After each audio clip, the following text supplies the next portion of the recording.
Let me bring in Dr. Jamil Khan from Ambassador into the discussion also. Dr.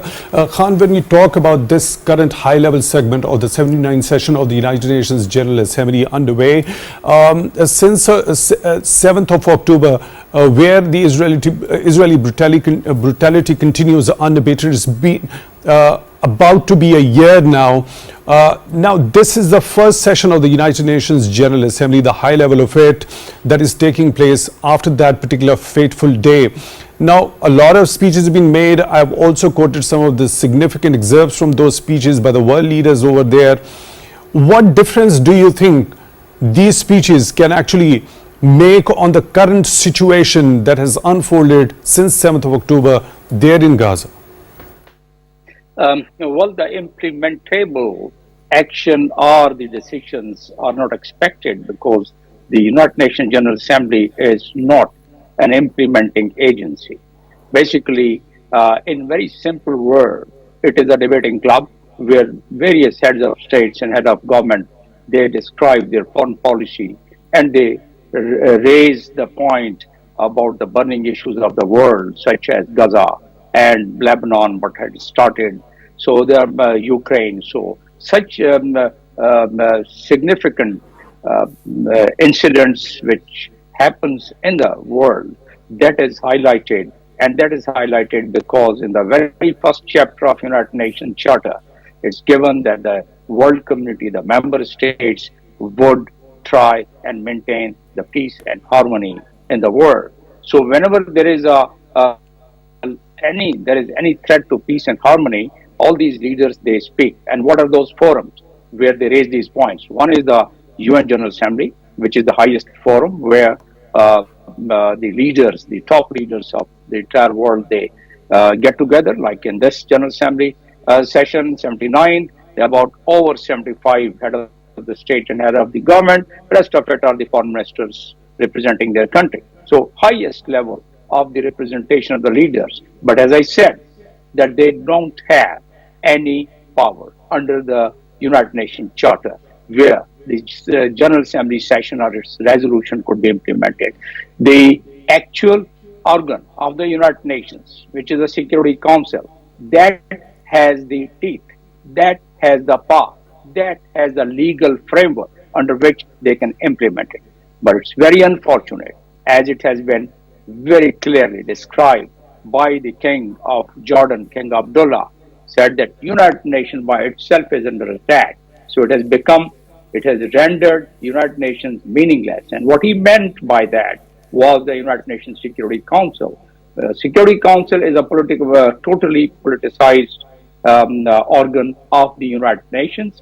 And why it is politicized? Because there are members which have they have veto powers and they can veto any just cause of the world. Now, see what happened. If we talk about the very creation of Israel, yes, after the Balfour Accord, the declaration in 1917, then they and that was basically, it takes you back to the history of 1897, once the Zionist movement was first established in Switzerland. And there it was decided that there should be a state for the Jews and that should be known as the Israel. So they did it after the Balfour Declaration. And then 1948, under the resolution of 181, they established this Palestine, and they divided. They did the partition.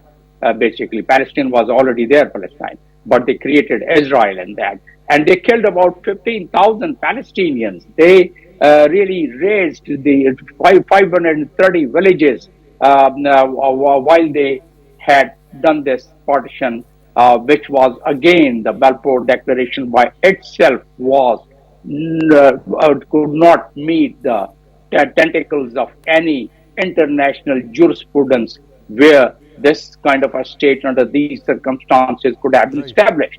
750,000 Palestinians were dislodged from their houses and pushed into a restricted area ever since. Then again, in 1967, the Israelis pushed further and they pushed it into Gaza. and that is again a horror story. There were 20,000 people were killed at that time, the Palestinians. And there's a whole lot of stories how many deaths and destructions have taken place. And at that time also, after the 1967 resolution, we're talking about the United Nations, we're talking about the world leaders, what they can do. The United Nations had passed at that time Security Council Resolution 242, and in which they had given instructions and orders to Israel that they should vacate all the occupied areas. Until today, they are rather trying to gain more territory rather than vacating those, including Golan Heights and all the occupied territory. They're not doing it. And then there was again the Security Council Resolution 2334, in which the Security Council, which has the power to get it implemented, and in a while I'm going to describe what powers do they have and what international law. So 2334 resolution, it very clearly says that no expansion of wherever the settlements are, they should stay there. Every day there is an expansion. Every day there is like intrusion into the Palestinian remaining land, which by itself is an open prison, not just time. Now your fundamental question. Despite those United Nations Security Council resolutions asking Israel to do otherwise. Dr. Jamil Khan, I'll come back to you. For now, we are joined by another, take the view of Dr. Jamil Khan on this. Dr. Jamil Khan, this two-state solution, Mr. Abu Bakr Yunus is of the view that when we talk about the position the Biden administration in particular has taken since that fateful day, so on one side, it continues to supply Israel with weapons and all that aid, and on the other side, they talk about the two-state solution. So there happens to be a contradiction in whatever they say and whatever they act. Also, Mr. Abu Bakr Yunus is of the view that the two-state solution is not viable. Could you please shed a bit of light regarding as to the viability of the two-state solution in particular? No, we describe things in the contextual background. Now, if all these Security Council resolutions under which the state of Israel, legally or illegally, now legally in a way that the Security Council resolution is there, and the General Assembly resolution is there of the partition, the Balfour Declaration is there, and we know there was bad intention in it, and that's for sure. But whatever is it, that's the practical thing on ground. Now, my brother Abu Bakr Yunus, what he has suggested, I'm coming on that also, that all the OIC member countries or the Muslim countries, they join their hands and heads together.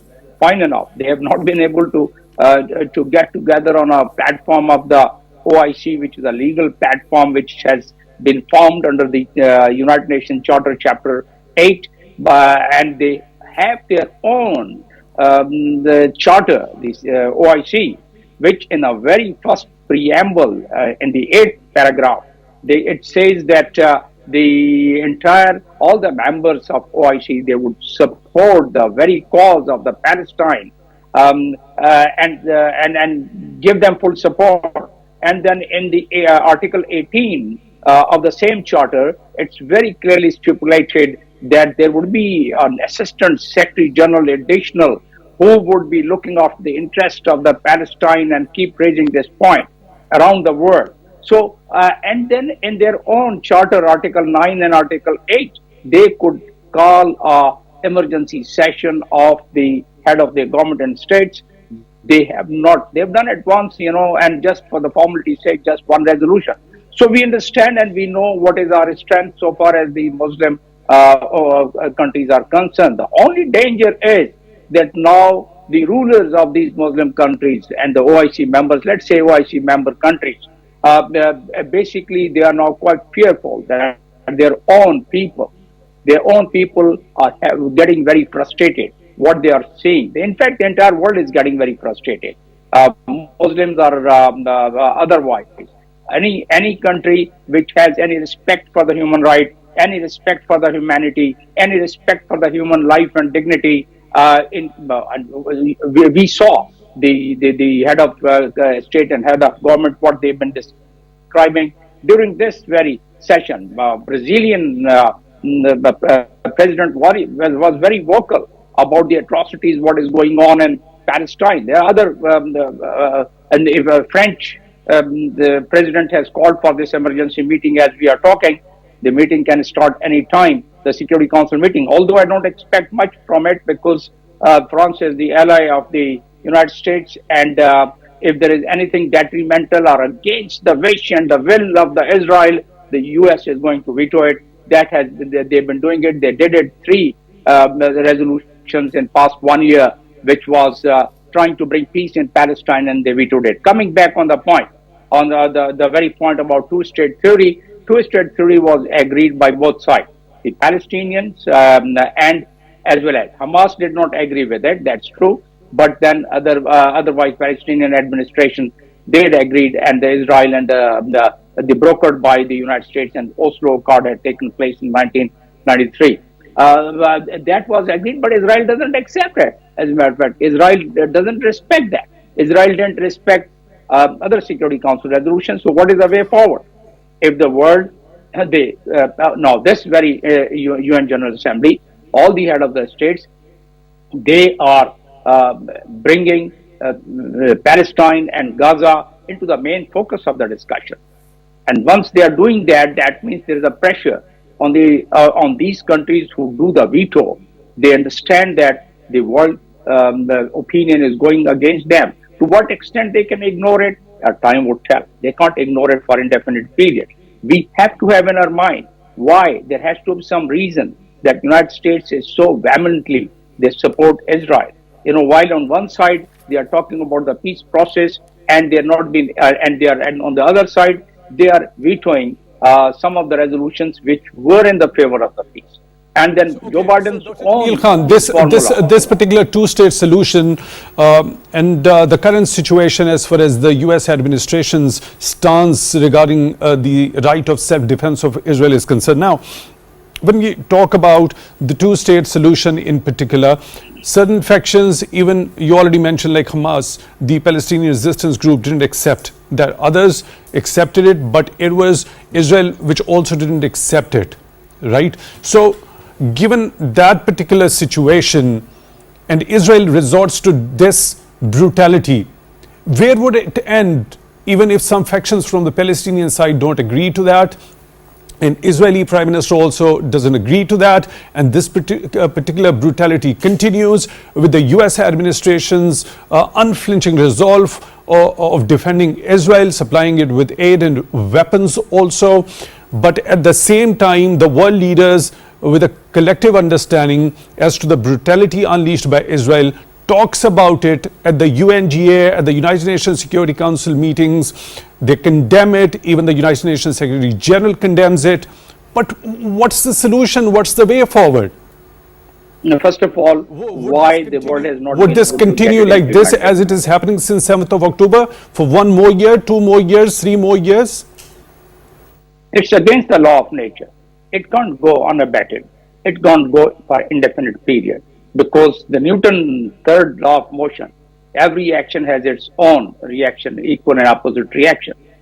Now, this is what I was mentioning. That even in the countries, 57 countries of the OIC members, even in those respective countries, the rulers have started feeling the shocks and the waves of their own population. What are their feelings? And any time there could be an uprising, and it can start from any country. And that's why the rulers are quite worried about it. And there was some indication by some very important rulers of these member countries. So it appears that if these states do not really participate in the resistance, I would say, and the resistance is authorized within the United Nations resolution, that is a UNGA resolution 2649, in which the people, occupied people, have all the rights to resist with whatever tools they have. And that's what the Hamas did on the 7th. Is it now only incumbent upon the people who have been occupied under this particular resolution 2649 you've just mentioned? Is it only allowed for those people who are under the illegal occupation to resist and take whatever means they deem necessary in order to put up that resistance against the illegal occupation. What about the broader region? What about those countries who feel the very heat of what is going on over there? If we go into the details of the debate of this resolution, it's very clearly indicated in the debate and mentioned at various places during the debate that the world community should support such resistance by the occupied population of any territory. So the world leaders have obligation under this resolution to support them in the whatever means available within the framework of United Nations. That's exactly the point that I just wanted to get the clarity about. The world community should support that particular resistance by whatever the means, all means necessary to that particular resistance against the illegal occupation. With this particular provision that there could be a support from the world community in that resistance, don't you think that is exactly what Netanyahu wants, to drag the entire region into that particular conflict, and that could linger on for years and years on? No, Netanyahu has one particular agenda in his mind. That is the Greater Israel. And the Greater Israel concept started from, as I said earlier, from 1897. Once the very foundation of the Zionism was laid in Switzerland. And thereafter, I gave you all the details of Balfour Declaration and 1948 and onward. So, yes, Netanyahu has the same agenda in his mind, and carrying that agenda forward, he's trying to attract Iran into it. And the first target of Netanyahu is like once Israel thought that Iraq is going to develop some enrichment. They started doing some enrichment. They made sure that Iraq is totally destroyed. Now Iran has reached to that level of enrichment where they can produce the nuclear grade weapon anytime they like. You know, after 60 and 65 grade enrichment, it's very easy, and it's a matter of days and weeks to really attain that. And who knows that what level. So Israel, right from the very beginning, was totally scared about it and was totally against about the nuclear accord which was done between P5 plus 1. And now Israel feels that this is the right time to drag United States, which is supporting from all standpoint, but except that they don't want to get dragged at this point in time, because they know that it's going to really evolve a disaster in the entire world. So therefore, they are not doing it. But the United States was very clear in their statements, even the President of the United States, that if Israel is attacked, and their interpretation of attack is the same as the 7th of October. Now, if they would not call it that, it was a open air prison which was broken by Hamas, and then they came out in the territory which was occupied by the occupier, and they conducted an operation. Then that becomes debatable.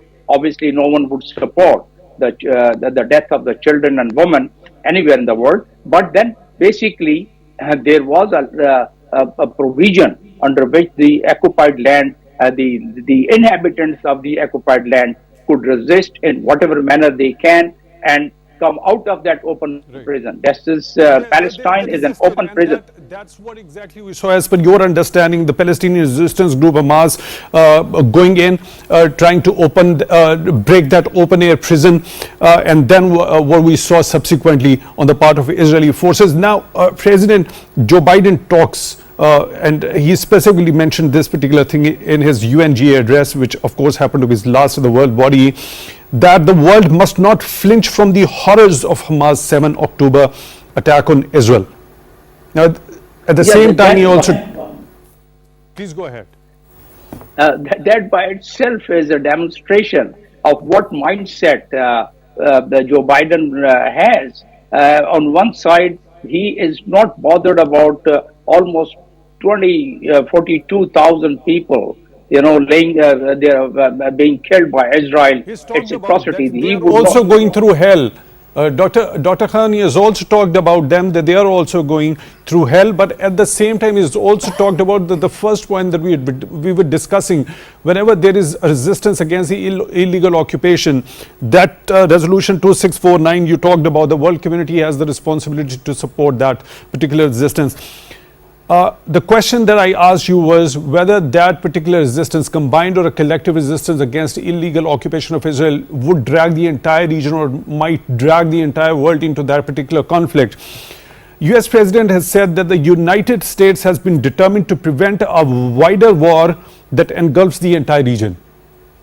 Do you think? And with the same length and breadth, not in this speech, but other statements, the United States leaders, including the president, that if Israel is attacked, then we'll have to come into the theater, a word to that effect. So that means Israel knows that if they are able to drag, because all the warships and all their war machines are around this region and around this Gaza and Lebanon and this Gulf area and in this Asian ocean, the Pacific Ocean. So they have all these assets where they are fully prepared to cater for. And why they have that they are trying to deter the regional countries to support basically Hamas, or for that matter Lebanon, or to come for the rescue of those people who are under the intense attack of and illegal attacks by Israel. And then who else other than this president of Turkey, Tayyip Erdogan, has given all the figures himself during his yesterday night speech, indicating how many people have been killed by Israel. 172 journalists killed and 820 mosques were destroyed, 7,000 children, and he kept narrating all the incidents, the barbarism. And Iranian president also said the same thing. The King Abdullah said the same thing. So all the leaders are raising this point at the top of their tongue. But would there be any? That shows one thing, that if Israel is able to successfully drag United States into it, that is only possible if Iran gets involved, if the regional countries involved. And then who knows where that. Dr. Jamil Khan, I'll come back. Let me take the point of view of Dr. Jamil Khan. It's the last minute of the show. Dr. Jamil Khan, quickly, if you could, are there any alternative ways other than this particular armed resistance against this illegal occupation? No, definitely there are many ways. In fact, if nothing else, at least this OIC, they can start doing a bilateral, imposing bilateral sanction on Israel. They can close their airspace for Israel. They would not be able to get the arms ammunition. 700 soldiers of Israeli soldiers have been killed so far in this operation. There are more to come. And definitely Israel is all suffering. But then Israel has a complete goal in front of them. And Israel is West and West is Israel. Basically, the entire West is supporting Israel so far as their aggression is concerned. So therefore, I think there is going to be a resistance, perhaps the homegrown resistance, which has happened. Iraqi resistance group has gone and attacked Golan Heights, right? So you will find that there are people, the groups would start taking international law into their own hands, like Israel has taken international law into their own hands. The other part is that people, although the state, the rulers are not willing, because they are themselves quite scared, quite suppressed, and they have their own considerations for the population there. My fear is that you will find more what they call terrorism. You'll find more resistance from various groups and from various countries joining. I only wish that it doesn't happen, because if it happens, there won't be any end to it. And this is what they are going towards, that scenario of the international law is not implemented. If Chapter 6 and Chapter 7 of the United Nations Charter is not implemented to control Israel, then that is the only resultant way that the people would find and take international law. Well taken, Dr. Jamil Khan from Ambassador, joining us on Skype. Unfortunately, I have to end the show over here. Thank you very much for taking time out for Views on News tonight. We really appreciate it.